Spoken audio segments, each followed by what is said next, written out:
ఉపాధులు రకరకాలుగా ఉన్నాయి. పశువులు, మానవులు, రాక్షసులు, దేవతలు, క్రిమికీటకాదులు ఇవన్నీ కూడానండి 84 లక్షలు వేరుగా ఉన్నప్పటికీ కూడా శ్రీకృష్ణ పరమాత్మ మన 5వ అధ్యాయంలో చెప్పినట్లు సమదర్శిన విద్యా వినయ సంపన్నే బ్రాహ్మణే గవిహస్తిని శునిచైవ శ్వపాకే చ పండితా సమదర్శిన. వీరే పండితులు. కేవలం సాహిత్యం నేర్చుకున్న వారు పండితులని శ్రీకృష్ణ పరమాత్మ చెప్పలేదండి. ఆ పండిత శబ్దం అక్కడక్కడ నిర్వచనం చేసినారు. ఎవరు ఈ చనిపోయిన వారిని గురించి కానీ ఉన్నవారిని గురించి కానీ శోకింపరో వారు పండితులు అన్నారు ఒక చోట కదండి.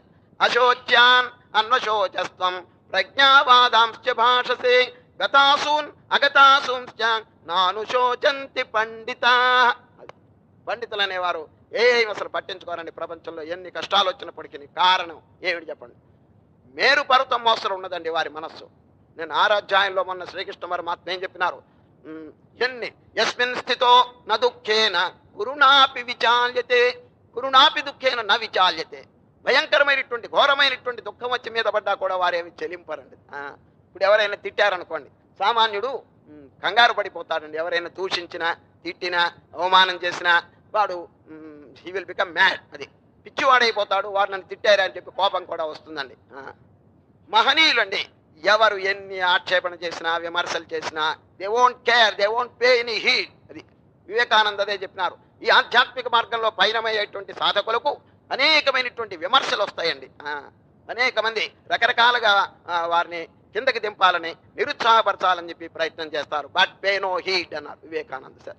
Few only know the truth, the rest will hate and laugh at the, but pay no heed అన్నారు.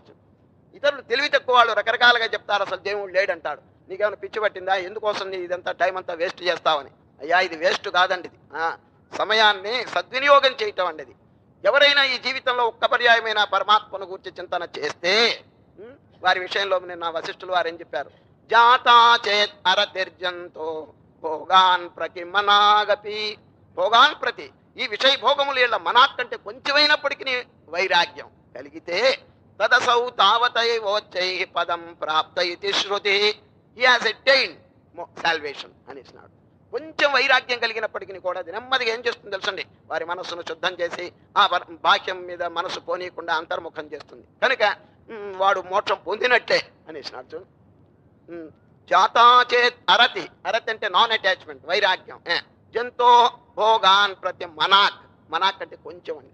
కొంచెమైనప్పటికీ వైరాగ్యం కలిగితే అది గ్రాడ్యువల్గా డెవలప్ అయిపోయి వారికండి పూర్ణమైనటువంటి శాంతి ఆఖరి కలుగు చేస్తుంది. ఏనాటికైనా ఈ అంతర్ముఖం చేసుకుంటే తప్ప మానవుడికి శాంతి లేదండి. దేశాం శాంతి శాశ్వతి నా ఇతరేషాం. ఇతర వస్తువుల్లో లేదు శాంతి. మీరు ఎంతైనా ట్రై చేసుకోండి. ఈ బాహ్య వస్తువులు చూడండి, ఎన్నెన్నో కాన్ఫరెన్సులు, పీస్ మిషన్లు ఇవన్నీ పెడుతున్నారు కదా. ఏమండి ఏమైనా పేపర్లో చూడండి, ఒక దేశం వాడికి ఇంకొక దేశం మీద ఎంత క్రోధంగా ఉన్నదో చూడండి, ఎంత వైరంగా ఉందో, ఎంత అసూయిగా ఉందో. ఇంకా ఈ పీస్ మిషన్స్ యొక్క ఉద్దేశం ఏమిటి చెప్పండి? అది హృదయాలు మారాలండి. హృదయాలు మారకపోతే ఎన్ని మిషన్స్ పెట్టినా, ఇంత సంస్థలు పెట్టినా కూడా నో చేంజ్ ఆఫ్ మైండ్.